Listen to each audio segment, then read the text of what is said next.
good, Dr. Clark? Good. Okay. Well, thank you all so much for coming tonight. My partner Molly and I, as well as our opponents Nick and Cheyenne, are so excited to have the opportunity to present this debate to all of you. My name is Megan, and I have the honor of beginning our discussion on whether suppressors are hearing protection or silent death. I'd like to begin by discussing just how ear-splittingly loud firearms are. The chart here is a decibel chart to give us a little bit of background on exactly how loud firearms are and how damaging that sound is to your ears. Around 85 decibels is where the National Institute for Occupational Safety and Health recommends that we begin wearing hearing protection for prolonged exposure. Exposures above this level are considered hazardous by the Center for Disease Control. Gunshots tend to range from around 140 decibels to 165 decibels. To give you an idea of just how loud that is, a jet engine is quieter than a firearm. Now, this is obviously extremely damaging to your ears, and it's because of this damage and other harms that my partner Molly and I are debating in favor of the resolution. The United States federal government should substantially reform its gun suppressor laws. I'm going to begin with 3 general observations. Observation 1 is about suppressors versus silencers. A gun suppressor is defined as anything that is portable and attaches to a firearm to minimize the sound. Silencing a gun really isn't possible. In fact, to call a suppressor a silencer is utter misinformation. A suppressor will muffle the sound of a gun being fired, but it will not in any way silence the weapon. If we were to put suppressed guns on this picture, they'd be about the same place as rock concerts and motorcycles. The second observation is about the current NFA regulations. NFA weapons must be registered, are taxed, and anyone who wants to own an NFA weapon must be approved by the Bureau of Alcohol, Tobacco, Firearms, and Explosives. This is a rather extensive process that can take quite a lot of time and is going to cost you a $200 tax. Generally, this process is going to take more than 6 months, which is the minimum time period from the NFA website. Observation 3 is about the logarithmic nature of decibels. The decibel scale is a reflection of the response of the human ear to changes in sound intensity. Because the decibel scale is logarithmic rather than linear, a jump from 60 to 63 decibels is actually a doubling in sound intensity. This just means that a small increase in decibels is actually a pretty large increase in the damage that is done to your ears. The damage to your ears is the first harm that I want to address in today's debate. We see that this is actually very significant because when we look at this issue of directionality, we see that it's extremely important to human functioning. Being able to determine where sounds are coming from is key to recognizing audible warning signals. This is why you can't wear headphones while you're driving. The National Center for Biotechnology Information reported that hearing loss leads to problems in recognizing speech and the reduced ability to detect, identify, and localize sounds both quickly and reliably. Such sounds may be warning or alarm signals as well as music or birds singing. The photo here is from a test that was conducted in Nazi Germany to determine whether or not soldiers had directionality. We can clearly see that one of them is pointed in the totally wrong direction, and that's probably because he has hearing loss due to firearms. For impulsive noises such as firing a gun, 140 decibels is considered safe by the U.S. Occupational Safety and Health Administration. All guns that are unsuppressed exceed that 140 decibels. Exposure to high decibels of sound leads to 2 types of hearing loss. Tinnitus, or ringing and buzzing in the ears, is one way that shooting will impact your ears. According to the VA, tinnitus affects 1 in 10 Americans. Noise-induced hearing loss is defined as the loss of perception of a range of frequencies. According to Dr. Peter Rabinowitz with the Yale University School of Medicine, noise-induced hearing loss is the second most common form of sensorineural hearing deficit. According to the All Ears Hearing Center, hearing loss in hunters and shooters is almost 4 times more common than the average population. Some sources estimate that 80% of shooting sportsmen have some degree of hearing impairment. Other bold observers state 100%. The second harm has a direct impact to the freedoms of the American people. It's called constructive possession.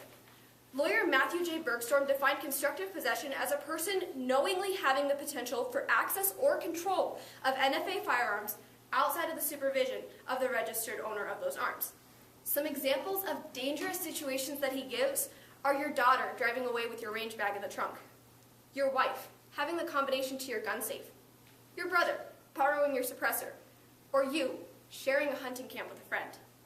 Penalties for constructive possession could include a prison sentence, hundreds of thousands of dollars in fines, and the loss of the right to own or possess firearms. The very principle that the government can prosecute to this extent over a cylinder of metal is absolutely ludicrous. Because of these harms, my partner and I are advocating for the following change to the system. Pass the Hearing Protection Act. The act would effectively remove suppressors from the NFA, it would remove the $200 tax, and it would treat individuals as though they were purchasing a normal weapon rather than an NFA weapon. This means that they're still going to be subject to background checks, but not the extensive process that NFA weapons require. This is beneficial because the CDC report, Noise and Lead Exposures at an Outdoor Firing Range, California 2011, states, the only potentially effective noise control method to reduce students' or instructors' noise exposure from gunfire is through the use of noise suppressors that can be attached at the end of the gun barrel. These changes would result in a number of advantages. The first is that we would have reduced noise damage. Suppressors will reliably reduce noise by about 30 to 40 decibels, which is a substantial amount of sound intensity, so it's going to be really good for our ears. The second advantage is that we have a decreased need for hearing protection in general. We see that this is going to impact two particular types of individuals. The first are hunters who really don't have alternatives that are as good as their own ears and need directionality, not only to hear what they're hunting, but also to hear other hunters. The second are individuals who may need to use a firearm in the case of a home invasion. Now, this is a scenario that we really don't want to envision happening to us, but in the case of a home invasion, hearing protection just isn't practicable. There isn't enough time to put it on. The individual with the weapon will not be able to hear what's going on around them. And beyond this, the shooter isn't the only one who's going to be impacted by the sound of the shot, as families are often involved in these situations. The third and final advantage that I want to talk about today is that we're going to be removing the constructive possession charge for suppressors. And this is something that directly, once again, impacts our freedoms. So passing the Hearing Protection Act will not only protect our ears, but also our freedom itself. Before I turn the podium over to my esteemed colleague Nick, I want to leave you with the words of congressional candidate Dusty Johnson. When asked his opinion on the Hearing Protection Act, he said, "Let's start with our freedom and go from there." Thank you.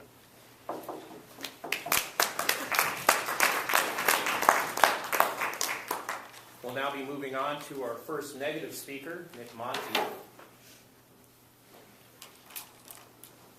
Hey guys, how's it going? Cool, so you heard the debate and we're going to have it right now. But one thing I want to point out is a simple observation. At the end of the day, I'm an audio engineer. I went to audio engineering school. Hearing is extremely important to me, more so probably to a lot of people because my livelihood will probably depend on it.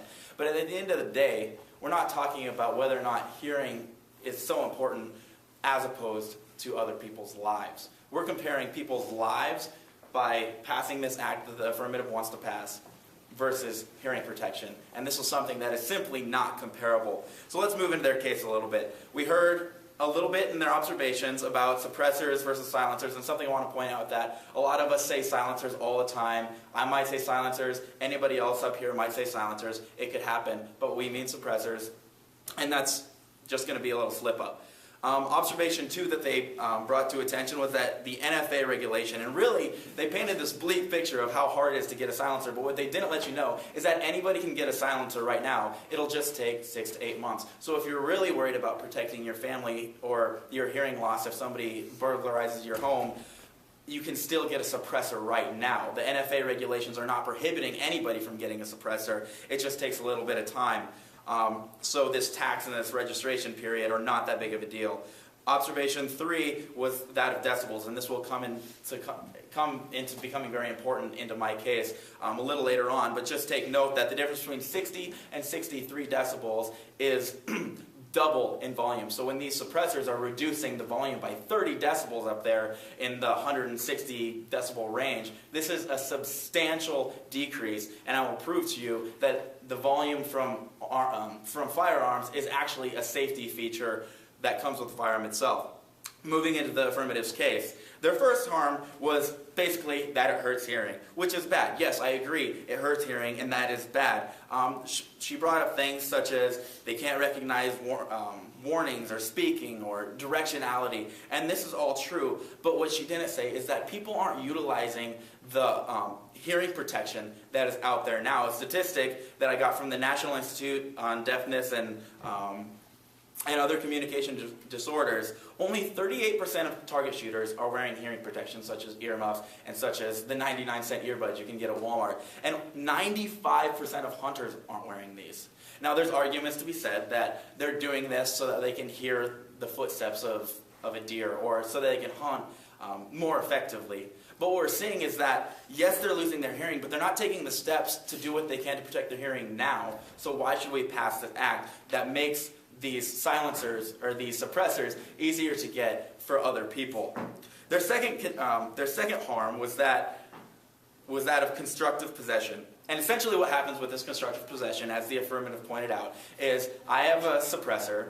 My daughter takes my car. My daughter, whom I don't have, takes my car. She gets pulled over. She's in a lot of trouble with the law for having this.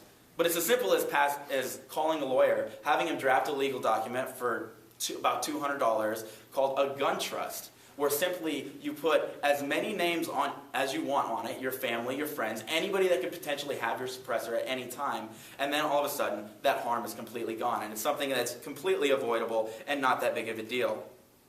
Their solvency, and basically what they wanted to do, is to pass the Hearing Protection Act. They say it'll cut the tax, the $200 tax.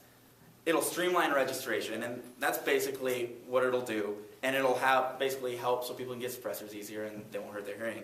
Well, the $200 tax has been there since this law passed. So right now, it's at the absolute lowest. If you think about inflation, $200 now is substantially less than it was when this was drafted. Streamlining registration really shouldn't be that big of a deal if hearing loss is as big of a deal as the affirmative wants you to believe to these people. And directionality, as I will prove in one of my cases, in one of my contentions, my third contention, is not that big of a deal because they have headphones that have microphones in them, and I'll explain them, that allow directional hearing. So really, as we fleshed out their case, let's move into mine. So the first thing I want to point out is that volume is a safety feature. Volume is a safety feature. So as we were watching YouTube videos, talking to friends who have had experience with these suppressors and all these things, many times you will find, depending on the gun, it's very, very different, and depending on the suppressor, it sounds not that different than a nail gun. Now, I know a lot of us would have very different reactions if you're sitting in your apartment and you hear somebody working construction with a nail gun versus if you hear somebody shooting a firearm. We'd have very, very different responses. It's not just decibel reduction, but at the point that the sound of a gun is what actually tells us that we should be scared or that we should be afraid, and now this has changed, that's a bad thing. That's simply a bad thing. It's not just that the gun is quieter, but it is now sounding different. My second point with that is that of the club example. Imagine a few months ago, a horrific tragedy happened in Orlando where a shooter went into a club. Now, he's shooting a gun that's about 160 decibels, give or take. I'm not sure the exact rifle that he was using. In a loud club, that gun's extremely hard to hear. You reduce that by 30 decibels if every 3 decibels is, or approximately on a linear scale, if every 3 decibels is half volume, many, many, many more people are going to die in that scenario. Because number one, they don't know necessarily where the gun's coming from. Number two, the gun sounds different. And number three, they can't hear the gun because they're in a club. I guarantee if that shooter would have had a firearm with a suppressor on it, more people would have died. The second point I want to point out is that more people will have them. This is basic supply and demand. So basically, you pass this act, it starts getting made in China, more people are going to get them, they're going to be cheaper because there's a higher demand, so the supply is going to go down, and or the supply is going to go up, they're going to be cheaper. So you're going to have a wider range of cost, a wider range of quality. What I'm saying here is, we can talk about hunters, and I care about hunters' hearing, but hunters aren't the only ones that are using suppressors. There's going to be a lot of other people, and I'm going to let your own minds use your imagination, that are going to be able to shoot guns at a much, much quieter volume level in situations where we don't want them to be shooting guns at a quiet volume level because it is a safety feature. The third thing I want to point out is current hearing protection. There's a wide array of options for hearing protection. There's everything from 99-cent earbuds to $20 earphones to $700 earphones that have microphones in them throughout, so that way you can still hear directionally, that people aren't utilizing right now. I agree that hunters do need to be able to hear in order to do their sport, but if they invest in some of these headphones where they actually can amplify these quiet signals, they'll be able to hunt just as well or better, and we don't have to pass this act so other people aren't getting these suppressors. Because at the end of the day, we're worried more about dead bodies than we are about people's ears. And if they're not utilizing current hearing protection that they can get right now, then there's absolutely no reason that we should pass this law through the NFA, and then a lot more people will have guns. One other thing that I forgot to point out, there's a Finnish proverb dating back to the Winter War in 1939 and 1940 that says, "A silencer does not make a soldier silent, but it does make him invisible." And what's happening when people are using silencers is directionality is, for whatever reason, extremely hard to know where the gun's coming from. So when these snipers in this Winter War were shooting, the other soldiers would have no idea where the weapon was being fired from. Imagine in a situation such as in Orlando, somebody's shooting a weapon, and because of the nature of silencers, you don't know where the gunfires are coming from. You don't know where to run away from or where to run to. This is an extremely horrible idea, and I am out of time. So thank you very much.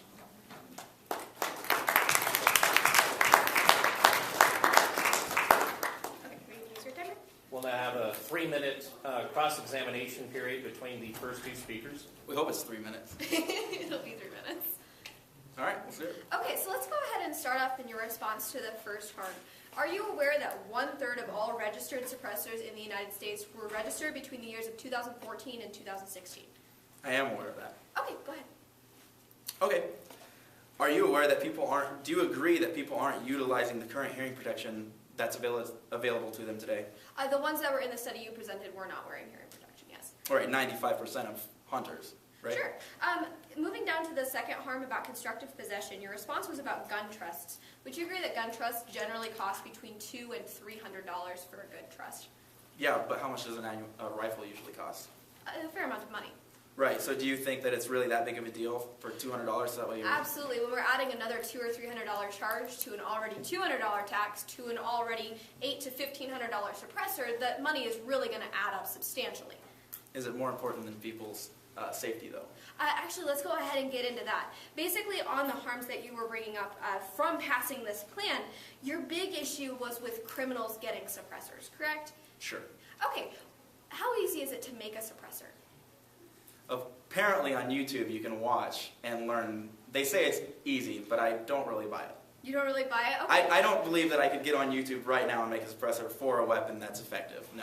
Okay, so why would you say then that criminals aren't using suppressors in the status quo? I know why you're going to say they're not using suppressors in the status quo, but I'm not going to say that. Okay, you want to go ahead and take a question? The truth is, criminals aren't using suppressors in the status quo because they're too much labor for them to get. But by passing this law through the NFA, they would be extremely easier to get. Do you agree to that? Actually, I wouldn't necessarily agree with that because suppressors are still going to be considered weapons, so you're still going to have to go through a background check in order to have access to a suppressor. You just don't have to go through the extensive waiting period that you have to do with the NFA, and you don't have to pay an additional $200 tax for the suppressor, $300 tax for a gun trust. Do most of the shooters that have come up in recent years have extensive criminal records that would prohibit them from getting a... Not necessarily, but they also didn't have suppressors. Right, but if you pass this law, they would. Not necessarily. Let's go ahead and move to your first harm where you said that volume don't I get a question? You just had a question. Okay. Where you said that volume is a safety feature. Would you agree that suppressed guns are still pretty loud? Depends on the situation. Okay. But I also did point out that they sound different. Okay. Do you agree that's a bad thing? Not necessarily. My partner will absolutely address that. All right. Would you like the last question?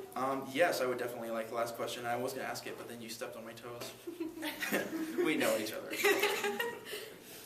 So do you agree that by passing this law, by basic supply and demand, more people are going to be getting suppressors? Absolutely, and that's a good thing. I respectfully disagree. I'm sure you do. All right. We will...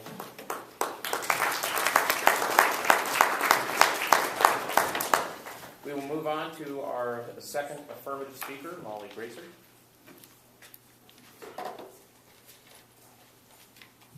All right. As I open back up with some thoughts from the affirmative side, I'm going to clarify some points that my opponent questioned us about and then break down his case, letting you know why you should in fact side with the affirmative after today's round. My opponent first states that up to 95% of shooters aren't wearing hearing protection, asking why they would then spend that money on a suppressor. My partner and I are happy to answer this question, which really ties into the second question as well. Americans are impatient. We like everything now. The 9-month waiting period is a clear disincentive. That is why we don't see people flocking to get these devices. Hunters aren't wearing hearing protection, as many testimonies of hunters have pointed to the fact that they need their hearing for the game, as well as to hear their fellow hunters. And so, as we can see, electronic earmuffs aren't cutting it. Which leads me to my opponent's second question. Why will passing suppressors in the NFA be good? This is going to make suppressors cheaper by removing the $200 tax and eventually industrializing them. So one will pay what they should for a metal tube, about $50. Eventually, that is.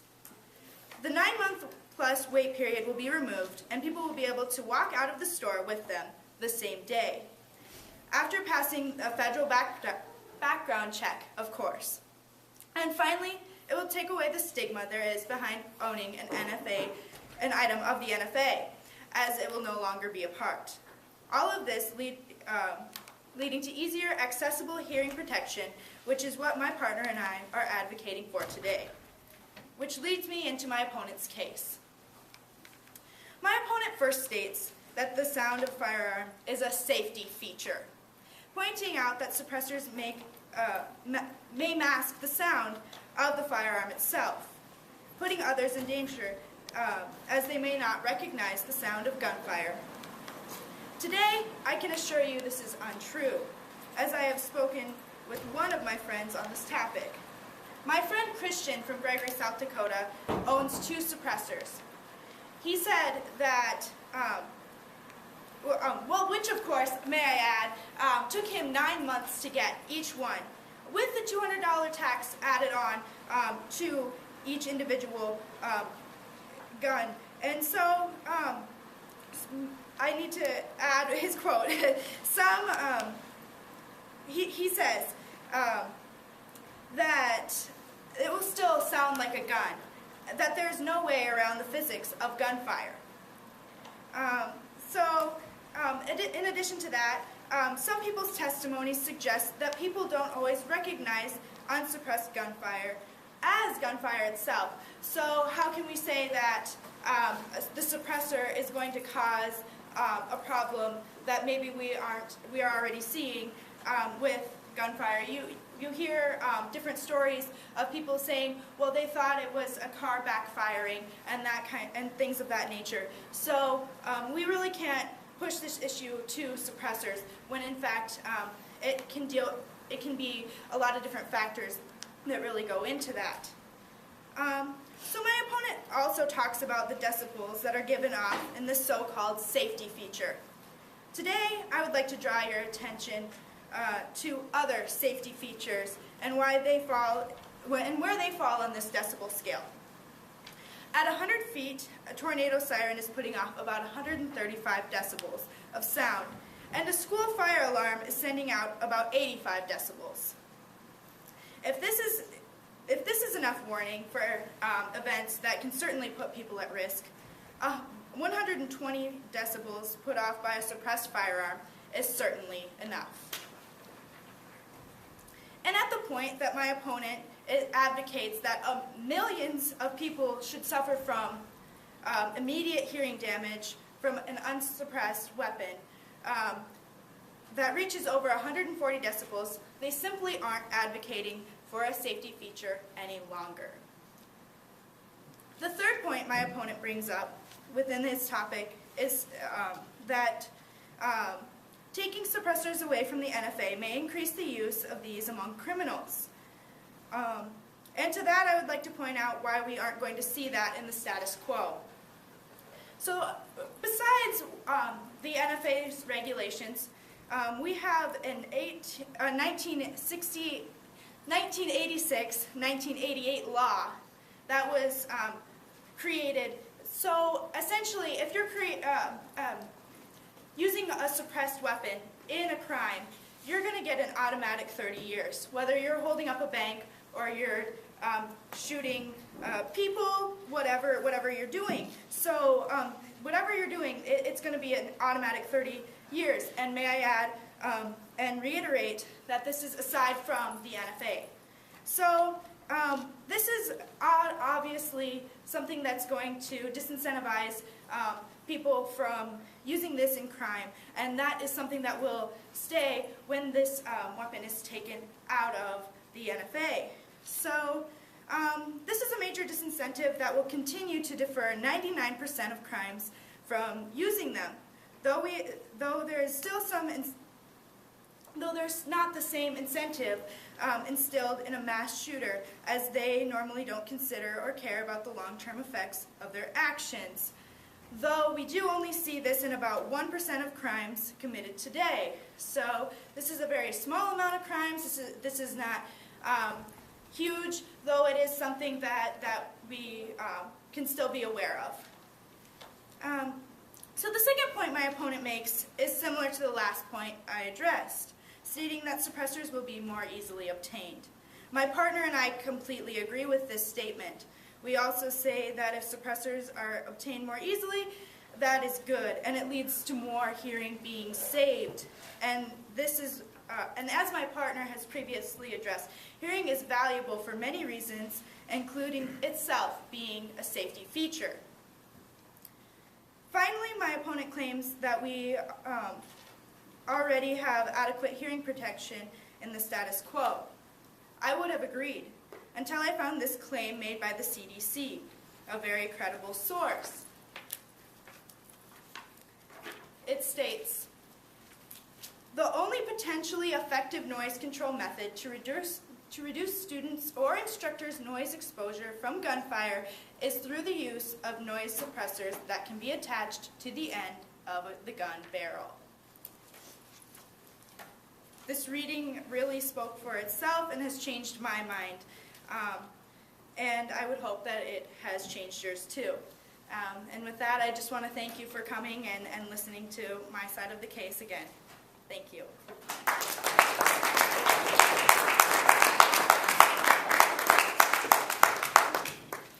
Our second negative speaker will be Cheyenne Ross. Okay, I'm just going to touch on a couple of the points that Molly brought up in her last speech and then wrap it all up for you as to why the negative has clearly proven the point on their stance today. So to start off, Molly pointed out that Americans are very impatient people and that the 9-month waiting period means it's a non-incentive, so it's going to discourage people currently from getting these silencers. However, I want to point out the fact that this waiting period is a wonderful safety feature currently.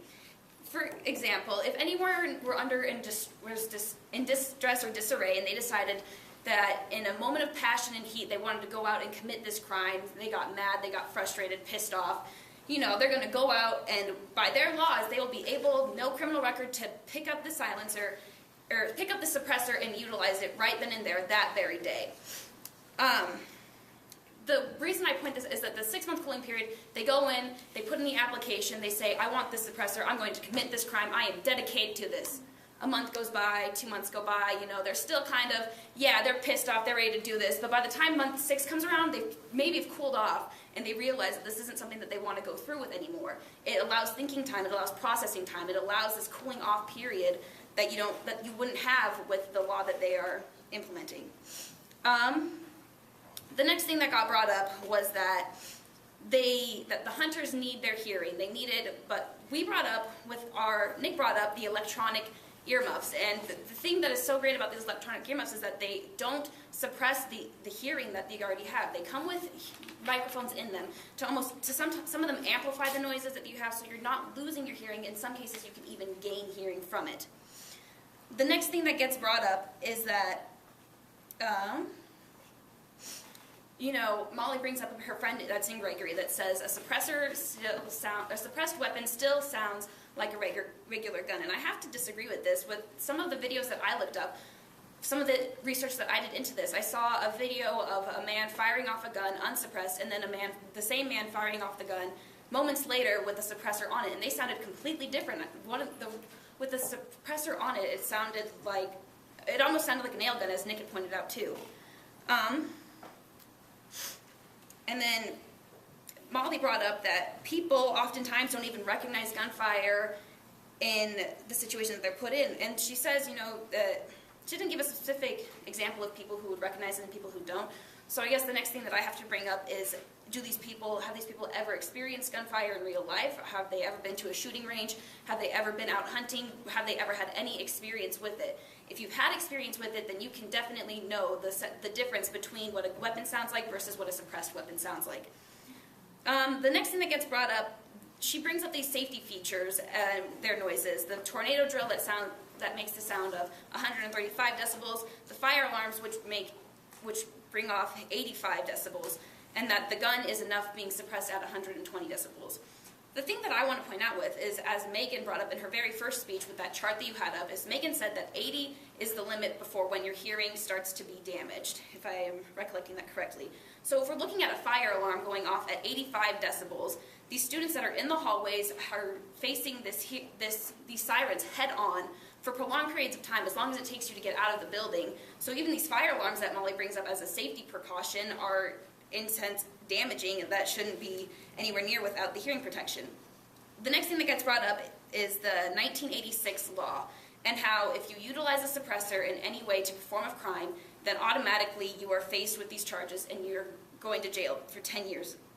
The thing that I have to say about this is common knowledge, and I didn't know about this law myself until we started doing research into these topics. Therefore, if we're looking at these criminals that may or may not have the same access, that don't have the common knowledge that majority of people do, they're not going to know about this law. Looking at the Hearing Protection Act that we're passing, is it's going to make it easy and accessible. It doesn't mention anything else about these other laws. The 1986 law is nowhere near tied in with the NFA law. Therefore, the criminals may or may not know about this law, meaning that they can still go out, still achieve the suppressor the same day, still commit the crime, and possibly not even know that they are committing another federal crime just by utilizing the silencer in this way. Overall meaning that they're still going to be able to use the suppressor. If they don't know that it's going to be a crime just to simply have it in their possession, it means that they're going to commit these crimes with the suppressors still attached. The next thing that they said is that they want to it kind of ties in with the last one, is that they want to make it easily accessible because of the fact that it means that the hearing of more people is going to be able to be protected. Easily accessible is what they are making suppressors be. However, as me and my partner are going to be pointing out continuously through this, is we already have easily accessible hearing protection. We have the little earbuds that are about 99 cents, anywhere from up to $200 earmuffs and beyond.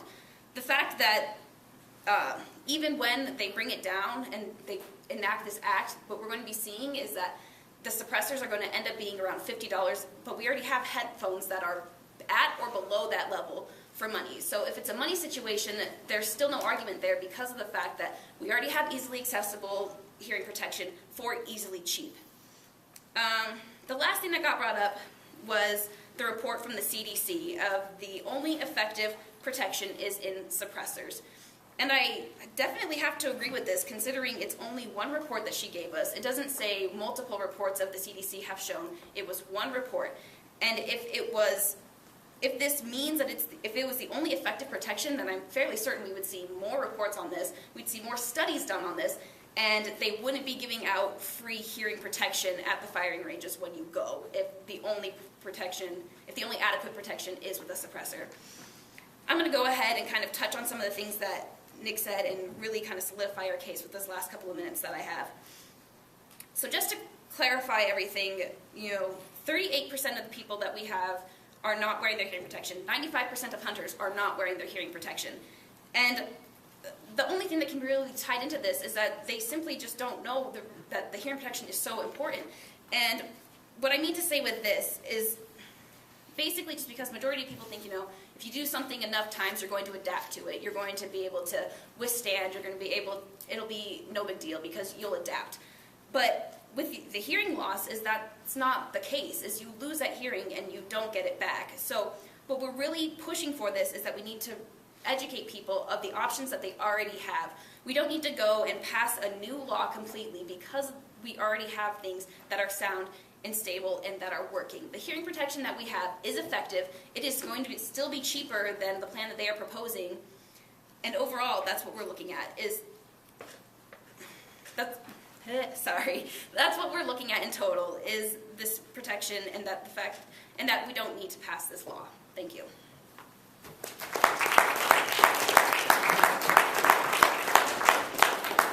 We'll have one more 3-minute cross-examination period.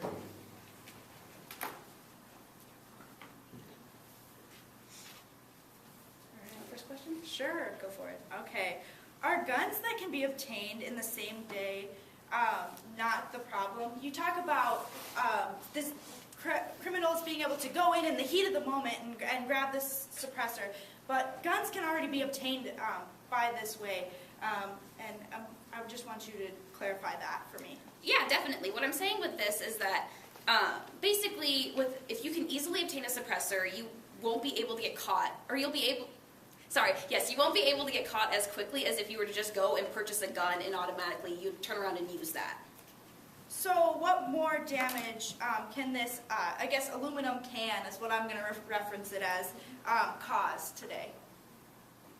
Like, what more damage is this causing than just the gun itself that people are already obtaining? Well, it's causing the possibility to go in and get the suppressor and just turn right around and utilize it. Whereas I said with the 6-month cooling off period, you have that time where you can think about it and really evaluate your options instead. As to where, even as you pointed out with the guns today now, you can just simply go right in and it would be able to easily catch somebody.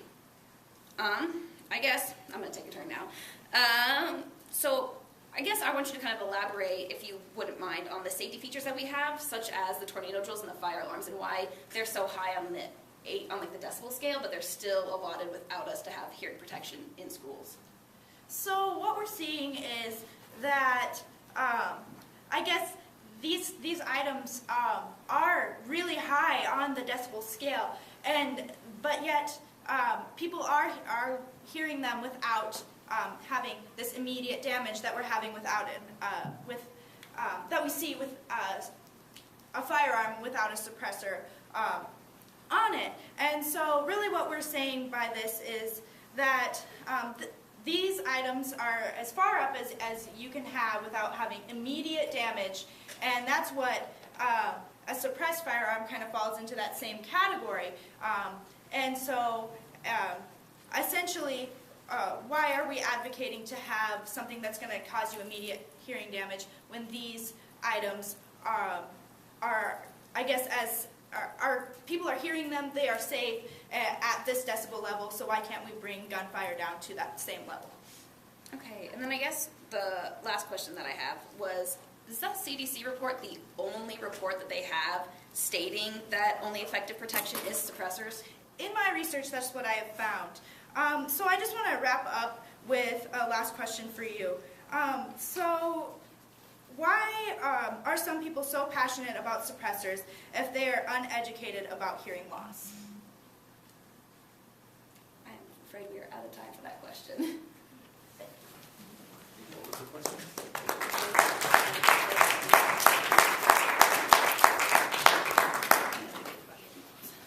We'll close our debate with two shorter speakers. Nick Monteith will come up for the first negative rebuttal, and then we will end with Megan. All right, I have 5 minutes, right? So to wrap this thing up, I have three main things that I want you to... 4 minutes, nice. Cool. All right, so to wrap things up, I just want to address three main points of analysis that I want you to think about at the end of this little debate round that we had. First one, you can get one. Literally, so long as you're not a felon, anybody in this room, I'm betting, can go get a suppressor. It'll take a certain amount of time, but you can ensure your family's safety with a suppressor and a $200 little fee, little tax that we heard about, which I guarantee, if you're actually worried about your hearing and you're actually worried about your family's security, is not a big deal. There's no reason to pass this legislation because we're not really prohibited to do anything aside from there's a tax and it takes a long time, but we can still get suppressors, so there's no reason to pass it. It's safety that people can't get them fast and cheap. It's a good thing that people can't go get a suppressor fast and cheap, just as the analogy that my partner used. It's a good thing that people can't walk into a store, fill out a little bit of paperwork, and get a suppressor, and immediately be able to fire a weapon that can kill other people, but still be extremely quiet. That's not good. Of course, I understand in the hands of hunters, maybe you need it, or at least think you need it, but in the hands of some other people, that's not a good thing. My second point of analysis that I want you guys to think about is simply cost-benefit analysis. Essentially, the benefit that we heard from the affirmative is that you're losing a $200 tax, and it's going to take a few months. That's the benefit that we heard. And then all of a sudden your hearing will not be bad anymore.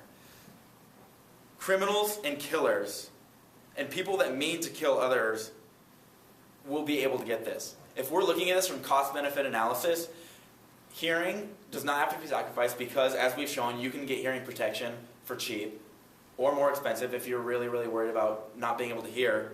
But there's a lot more at stake. There's a lot more at stake if killers and criminals are getting weapons that can kill at a quieter level, as with my examples. I'd rather personally pay the $200 and wait a few months to get a suppressor than let it be more accessible. My third line of analysis, and the last thing I want to point out to you, is hearing is important. I agree. Hearing is extremely important. As I pointed out at the beginning of my speech, my whole career hinges on mine being able to hear. The app says hearing is important, but I'm led to believe the statistics showing that 95% of hunters aren't wearing hearing protection, and 38% of people target shooting aren't using hearing protection. Do they really believe that their hearing is as important as they say? Are suppressors really needed if these are what the stats are? If 95% of hunters aren't using the hearing protection that's on the market right now, can we really believe that they're going to go and get suppressors when they come out? Or is it really just going to push a bunch of suppressors into the market that are more accessible to those that we don't want to have it? So hearing is important, but lives are more important. The truth about this legislation and the truth about the Hearing Protection Act is that people will die if it's passed. Shooters in a loud environment with a quiet gun is a bad idea. Shooters in a loud environment with a quiet gun that people can't hear where the gunshots are coming is a bad idea. Just as I pointed out, first, you can get one right now. Pay the $200, wait the couple of months, get your suppressor, and be in the exact same spot, but don't let a lot of these other people be getting into these firearms and these suppressors that we don't want to have them. That sentence didn't make much sense, but you're following along. So with that, thank you guys so much, and we appreciate you coming very, very, very much. And we have one more speaker.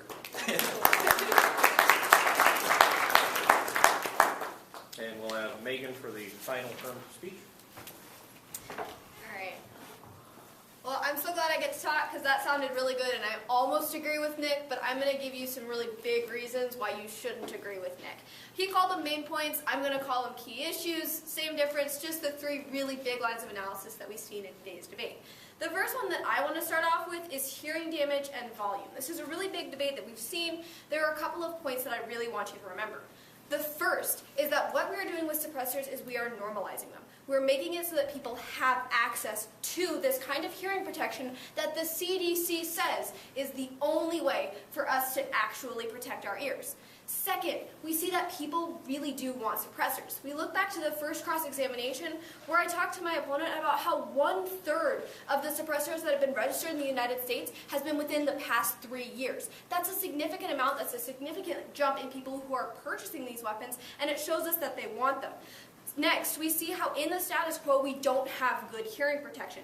We heard people talking about electronic earmuffs, but the very statistic that 95% of hunters are rejecting these electronic earmuffs shows us that they're not good enough. We also see that 1 in 10 Americans are currently affected by tinnitus, and 80 to 100% of shooters are affected by noise-induced hearing damage. This is very significant, and this is very bad. We additionally see this issue of how noise is a safety feature. Well, safety features don't have to be 140 to 160 decibels loud. Even with a suppressor, we're still going to have that safety feature on a gun.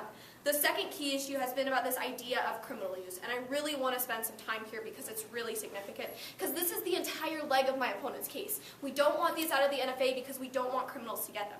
The fact of the matter is, criminals aren't going to get them. Criminals could use them in the status quo. First off, we already know that criminals find ways to get things. But second, you can YouTube how to make a suppressor and make one with a soda can. In fact, since 2008, there's only been one case that has been prosecuted in South Dakota in which a suppressor was used. Want to know what kind of suppressor it was? A soda can suppressor. They're extremely easy to make, but criminals don't make them. In fact, in a 10-year period, there were only 2 homicides that were committed with suppressors at a federal level in the United States. Criminals don't use them because they're either smart enough to know you have a 30-year mandatory minimum, or they're too stupid to think of using a suppressor in the first place. We don't see criminals having suppressors within our current system, and we're not going to see criminals getting suppressors if we take them out. We additionally see that we have the background checks that are going to be applied to suppressors, and my opponent said, well, no, we need the 6-month cooling off period. Why don't we need a 6-month cooling off period for every single weapon that's actually going to kill somebody then? We're not going to see a significant change here. All we're going to see is that you have to have a background check for a suppressor instead of a 6 to 9 to 12-month waiting period and a $200 tax, an additional $200 to $300 tax for a gun trust. And that leads me right into my third key issue about constructive possession. This is something that I really think is a big issue in today's debate round, and the response that we got from the negative team was that, well, you can just get a gun trust. We talked about this a lot in cross-examination, where we're going to be adding an additional $200 to $300 on top of a $200 tax, on top of the $800 to $1,500 that you're already going to be spending to buy a suppressor in the current system. This is a lot of money that somebody's putting in to, as the CDC reported, the only potentially effective way to protect our hearing. And this is absolutely unnecessary. Beyond that, we shouldn't have to fight, we shouldn't have to work to have such a basic freedom. This is something that my partner and I absolutely stand beside in today's debate round when we're advocating for passing the Hearing Protection Act and removing these suppressors from the NFA. At the end of all these speeches, I'd like to thank my opponents and thank all of you, and ask that you side with us. Thank you.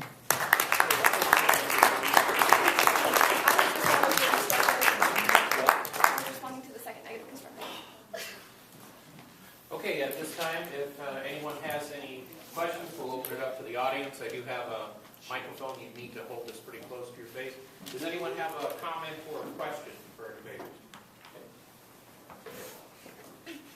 What a truth.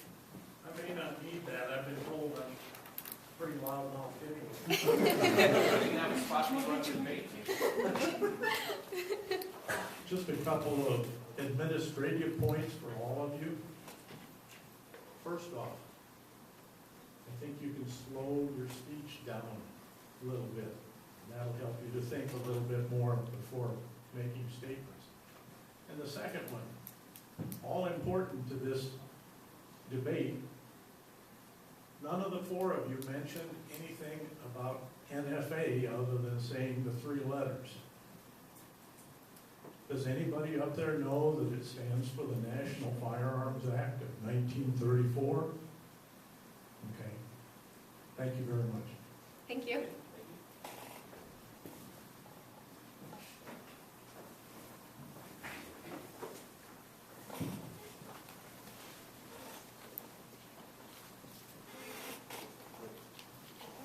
Yeah, I spent my life in the military pretty much, and that wasn't even mentioned today. And in the military, we used suppressors, and the enemy, when we caught them, literally said they didn't know where we were.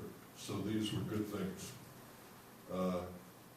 Also, now that I'm retired, 15 people will come up to me every day and say, for your ears and your eyes, you can get disability because you worked around weapons and artillery.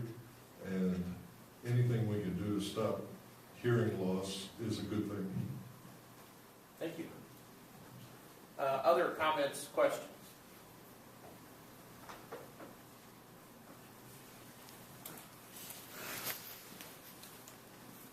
This is a question for the NAG. Okay. You had said several times that allowing criminals to have suppressors would make it more likely that they would be able to get away with the crime. And that seems like it seems to make sense on the surface, but do you have any statistics that would actually back up or validate what you're saying? Well, I think it's, and to address the affirmative also, and all that new information in the last speech, it's basic supply and demand. So what we heard from the affirmative is that what's going to happen is like, oh, well, they can already get these weapons and they can get them illegally. And I'm sorry if I'm not directly addressing your question, I will. I just had to get back at her because, no. But the truth is by passing this act, more are going to be created, as the affirmative said. More of these suppressors are going to be created. That means more are going to be accessible, more are going to be under the table, more are going to be black market. And your question was, is there proof that basically that shooters are going to use them? That'll be easier for them to get away with the crime if they were to commit a crime using a suppressor. Well, yeah, definitely. Exactly what he just said in regards to the military. They can't tell where the shooting is coming from. And I don't have the scientific information, but as you just said, like in the military, which was a good thing if you're on our side of the suppressor, because they can't hear where the snipers are coming from. But imagine if you're in a club. Imagine if you're in a city. Imagine if you're literally anywhere where somebody's using a weapon for bad. You want to know where that sound is coming from, so that way you know where to run away. Do I have statistics? No, because this act hasn't been passed and not very many people have suppressors, but I think that's a good thing. I don't want to find out the stats on it, because then we'll have a bunch of dead bodies stacking up into numbers, realistically. But what do I know? Thank you. Thank you for your question. Any more comments or questions for debaters? I kind of had a question on that CDC statistic. What exactly was the full quote? Because I don't think the one From the CDC? paraphrase, yeah. It was that the only potentially effective noise control method to reduce students' or instructors' noise exposure from gunfire is through the use of noise suppressors that can be attached at the end of a gun barrel. Why is that the only... Sorry, am I allowed to talk on these questions? I just feel like there's a lot more behind that. Or There in is, front of it, absolutely. because Right. I can explain the study to you if you'd like. It just Basically, seems a little bit drastic that that's the only possible way when we do have all these other options. basically what they did I like was, this one. was they studied something called audiometric notches, which is basically just a point where you can't hear a certain frequency. They studied it in students and teachers at a firing range when they had on certain types of ear protection. They found that the only potentially effective way within that circumstance was to have a suppressor on the gun rather than to have hearing protection in order to reduce those audiometric notches, which lead to hearing loss. What year was that study done? 2011. Thank you. So they're hearing. Cross-examination. So they're saying that their hearing is still getting hurt even with nice headphones on.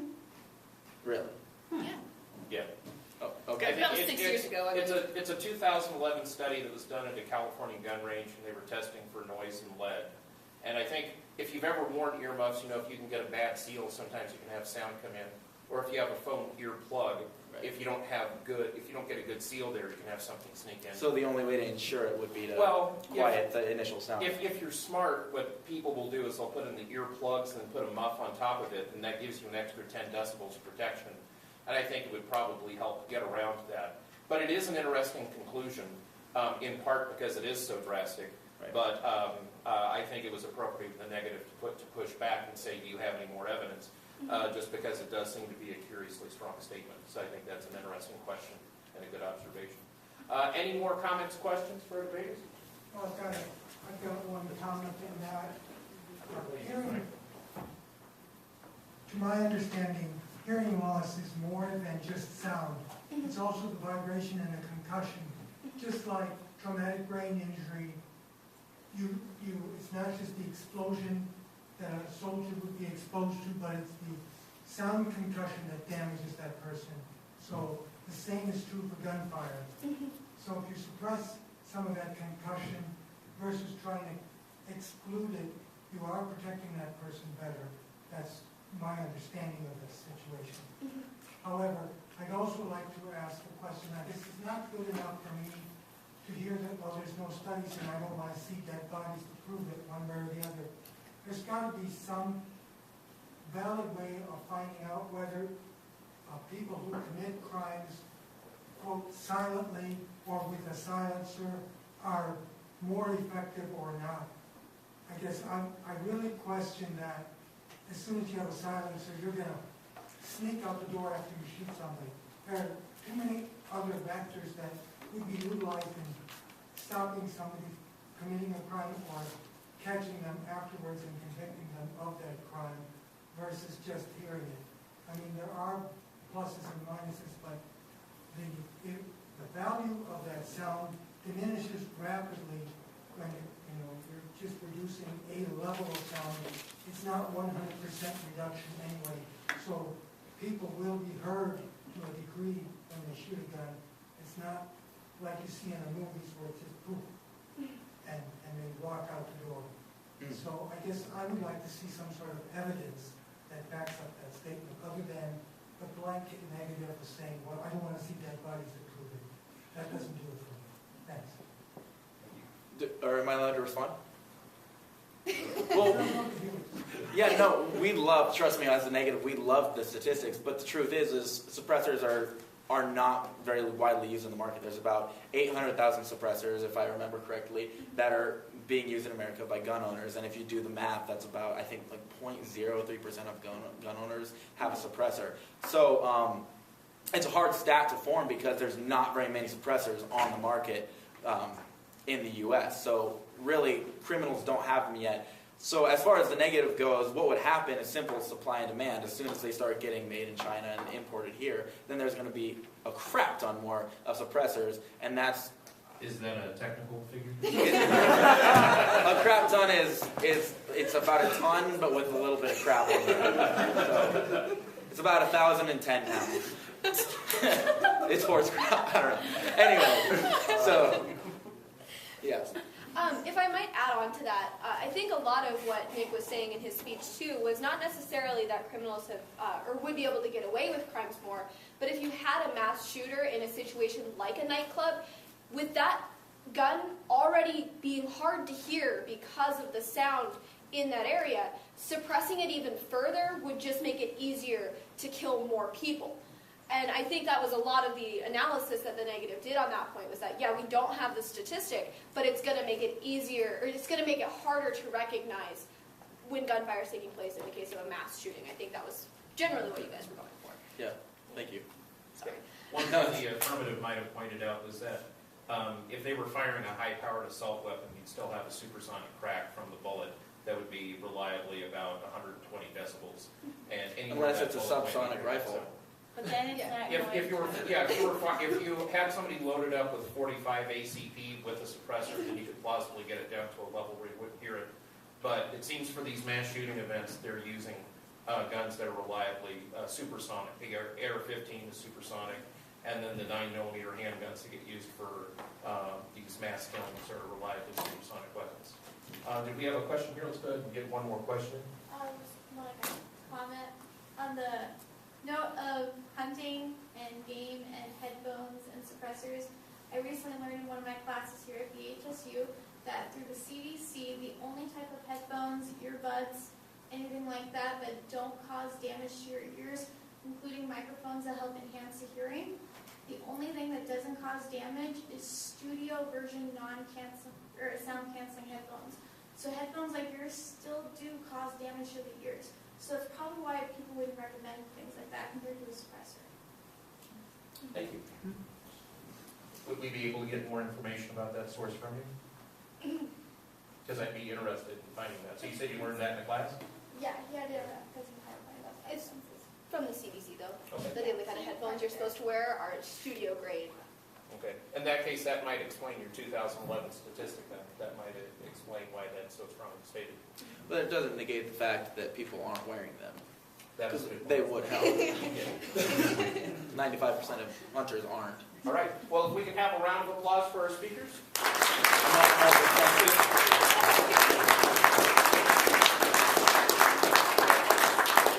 I'd like to thank you for being here. And if any of you